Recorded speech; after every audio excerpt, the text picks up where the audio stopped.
Katzcradul here. About 5 years ago, I was in an antique store and saw a group of 5 little teaspoons that were tied together with a ribbon, and I bought them. And I liked the pattern so much that I decided to go on eBay and see if I could find other like it. And sure enough, I did, and was able to collect a whole set for a very, very little cost. Now, it's not sterling silver, but it is silver plate. The great thing is it looks like sterling silver for just a fraction of the cost. The downside is it tarnishes just like regular silver because it is silver on the outside. And you can see this one is really tarnished. This knife is pretty tarnished. If I lay it in the sink and get any acid or tomato product on it, it'll really tarnish. Well, polishing silver is a pain, and Prepper A, that became her job, and she just hated to do it. Some of this has really gotten tarnished. So about 3 times a year I polish it, but I don't polish it the old way with getting out silver polish in a cloth anymore. There's a new way to do it. It's new to me, and oh, it's so easy, and I love it. And I'm making this really because it reminded me when I saw DeSardi's video on storing baking soda. It's an excellent cleaning product. I do store a lot of it, but I'm going to show you now. If you have any silver, if WROL happens and you need to barter some silver or something, you can make it look really good, really fast, and you don't have to have any silver polish. Here's how it works. I take just a regular baking pan. I get one that's, that's deeper. I mean, it's a couple inches deep, and I line mine with heavy-duty aluminum foil. You could use regular foil, but you're likely to puncture it, and I just like to be able to pour the water out and then throw this foil away and put my pan right back in my cabinet.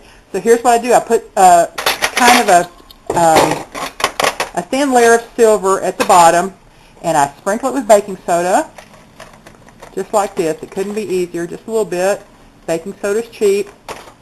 And then I pour this in my boiling water kettle, and I just pour boiling water over it. And you can hear it bubbling and fizzing. And it doesn't take but just a few minutes in that water. You got to be sure that it's submerged. And I use tongs, not because of that the chemical is dangerous for you, but that it's so hot. And you have gleaming silver in just a matter of seconds. Look at that. It's beautiful. I'm going to let it sit a few more minutes. You can see it bubbling.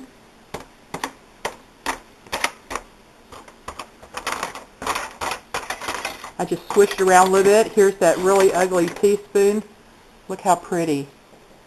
Shiny, shiny, and that's it. And then what I do after it's set for just a few minutes is I just put it out onto my clean towel, and of course I'll wash it with soap and running water.